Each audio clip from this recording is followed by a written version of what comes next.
ஒரு important question பாருங்க. Train a distance of 480 km at a uniform speed travels. If the speed had been 8 km per hour less, it would have taken 3 hours more to cover the same distance. ஒரு train வந்து usual ஸ்பீடில் 480 kilometre travel பண்ணணும். Suppose அதோட ஸ்பீடை 8 kilometre கம்மி பண்ணி நம்ம வந்து ட்ராவல் பண்ணால் அது எடுத்துக்கிற டைமிங் வந்து 3 ஹவர்ஸ் அதிகமாயிரும். கண்டிப்பாக ஸ்பீடை குறைச்சோன்னா நம்ம எடுத்துக்கிற டைம் கண்டிப்பாக ஜாஸ்தியாகும்.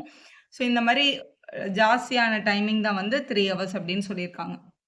we need to find the speed of the train. இதுக்கு ஒரு quadratic equation எழுதுங்கன்னு சொல்லியிருக்காங்க. let us assume speed of the train வந்து x km per hour அப்படின்னு எடுத்துக்கலாம். இதில் முதல்ல 2 கேஸ் எழுதுங்க, அப்போ ரொம்ப ஈஸியாக இருக்கும்.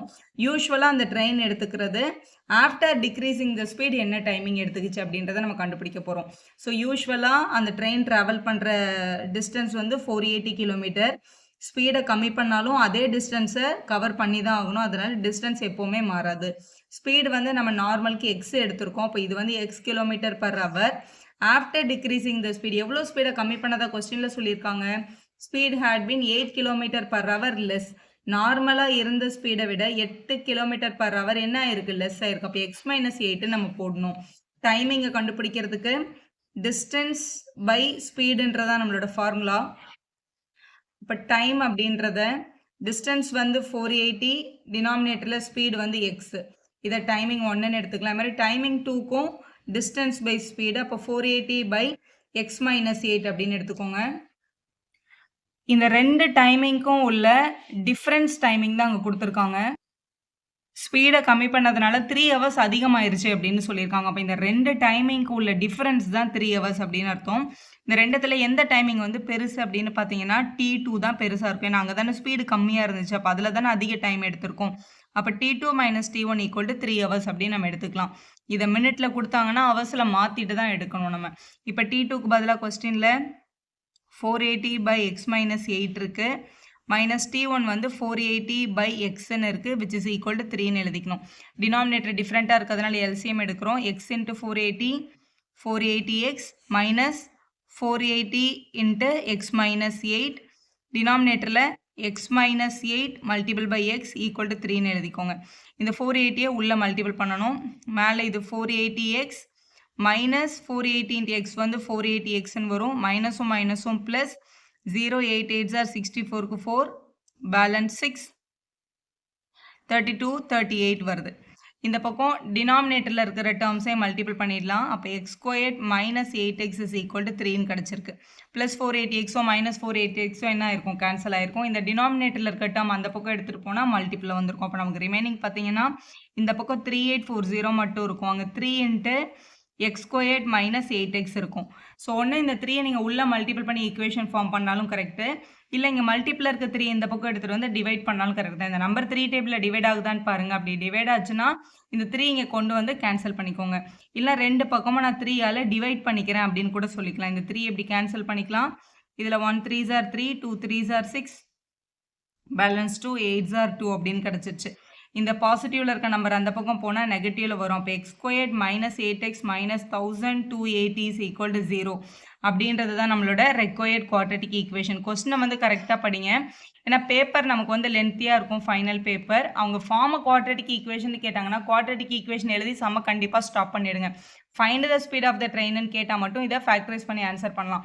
ஒன்று இதை மல்டிபிள் பண்ணால் இந்த டேர்ம் வரணும், ஆட் பண்ணால் இந்த டேர்ம் வரணும் அப்படின்றதுனால இது ரொம்ப பெரிய நம்பராக இருக்கு மேம், இது எப்படி ஃபேக்டரைஸ் பண்ணால் நம்ம குவாட்ரட்டிக் ஃபார்முலாவை அப்ளை பண்ணி ஃபேக்டரைஸ் பண்ண முடியும். ஸோ இது உங்களோட குவாட்ரட்டிக் ஃபார்முலா. ஏயோட வேல்யூ 1, பியோட வேல்யூ மைனஸ் 8, சியோட வேல்யூ மைனஸ் 1280ன்றதை இந்த ஃபார்முலாவில் சப்ஸ்டியூட் பண்ணாலும் உங்களுக்கு 2 எக்ஸ் வேல்யூ கிடைக்கும். ஸ்பீடு நெகட்டிவில் வரக்கூடாதுன்றதுனால பாசிட்டிவ் வேல்யூ மட்டும் எடுத்துக்கிட்டிங்கன்னா அதுதான் usual speed of the train. So இதை இப்போ நான் சால்வ் பண்ணி காட்டுறேன். இந்த ஈக்குவேஷன் இன் டேர்ம்ஸ் ஆஃப் எக்ஸில் இருக்கிறதுனால குவாட்ரட்டிக் ஃபார்முலாவை எக்ஸ் இஸ் ஈக்குவல்ட்டுன்னு எடுத்துக்கோங்க. ஈக்குவேஷன் இன் டேர்ம்ஸ் ஆஃப் ஒயில் இருந்தால் ஒய் இஸ் ஈக்குவல்ட்டுன்னு தான் எடுக்கணும். இப்போ கொஸ்டினில் A value 1, B value, C value. Minus B minus போட்டுட்டு தான் பியோட வேல்யூ எடுக்கணும். Minus 8 plus or minus root of B squared minus 4ac. பின்றது உங்களோட மைனஸ் 8. அப்போ minus 8 squared minus 4 into A into C value மைனஸில் இருந்தால் மைனஸோட தான் எடுக்கணும். அந்த மைனஸை நீங்கள் விடக்கூடாது. டினாமினேட்டரில் 2 இன்ட்டு ஏன்னு இருக்குது. இப்போ இதை மல்டிபிள் பண்ணிடலாம். இந்த மைனஸும் மைனஸும் கேன்சல் ஆகிட்டு இது வெறும் 8 ஆகிடும். 8 plus or minus root of இந்த 8 ஸ்கொயர் பண்ணால் 64. ஆனால் மைனஸ் ஸ்கொயர் பண்ணும்போது ப்ளஸ் ஆகிடும். இவங்களை மல்டிபிள் பண்ணும்போது மைனஸ் இன்ட்டு மைனஸ் ப்ளஸ் ஆகிடும். ஸோ 4 இன்ட்டு 1280 மல்டிபிள் பண்ணால் 5120 கிடைக்குது. டினாமினேட்டரில் 2 இன்ட்டு 1 2 தான். So 8 plus or minus root of இவங்க ரெண்டு பேரையும் ஆட் பண்ணிடலாம். ஸோ 5184 கிடைக்குது. டினாமினேட்டரில் 2 இருக்குது. இந்த நம்பரை ரூட்லேருந்து வெளில எடுத்தால் சம்மு கம்ப்ளீட் ஆகிடும். ஆனால் இந்த நம்பரை ரூட்லேருந்து எடுக்கிறதுக்கு நம்ம லாங் டிவிஷன் பண்ணணும். லாங் டிவிஷன் பர்ஃபார்ம் பண்ணுறது கூட எல்லா ஸ்டெப்பையும் பண்ணாதீங்க. கடைசியிலேருந்து ரெண்டு டேர்மாக இப்படி பேர் எடுங்க. எடுத்துட்டிங்களா? முதல் பேர் வந்து 51 கிடைக்குது. 51க்கு முன்னாடி வர பர்ஃபெக்ட் ஸ்கொயர் யார்? 7 7s are 49. அப்போ கண்டிப்பாக ஆன்சர் 7ல் தான் ஸ்டார்ட் ஆகும். சரியா? அப்போ கண்டிப்பாக 71 இன்ட்டு 71 72 இன்ட்டு 72 73 அந்த ரோவில் தான் உங்கள் ஆன்சர் வரும். இதில் கடைசி நம்பர் யாருன்னு பாருங்கள், 4 இருக்குது. அப்போ 4 யார்கிட்ட வரும்? 2 2s are 4 வரும்.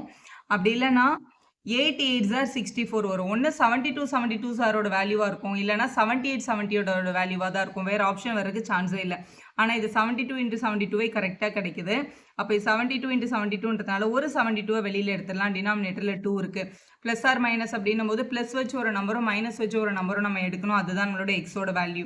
நம்ம கண்டுபிடிக்கிறது ஸ்பீடுன்றதுனால நெகட்டிவ் நம்பர் அக்செப்டட் இல்லை. அப்போது ப்ளஸ் நம்பர் மட்டும் தான் அக்செப்ட் பண்ணுவோம் நம்ம. ஏன்னா 8ல் மைனஸ் 72 பண்ணால் இந்த number negative value, not possible அப்படின்னு எழுதிடலாம். இது இந்த வேல்யூ வராது அப்படின்னு எழுதிட்டு அப்போ இதுதான் நம்மளோட கரெக்ட் ஆன்சர். 72ம் 8ம் ஆட் பண்ணால் 80/2ன்னு கிடைக்கும். எக்ஸ் வேல்யூ கேன்சல் பண்ணால் 40 km/hன்னு எழுதிக்கலாம். அப்போ usual speed of the train வந்து 40 km/h தான். வீடியோ யூஸ்ஃபுல்லாக இருந்தால் ஒரு லைக் போடுங்க. உங்கள் ஃப்ரெண்ட்ஸ்க்கும் ஷேர் பண்ணுங்கள். Subscriber channel for more videos.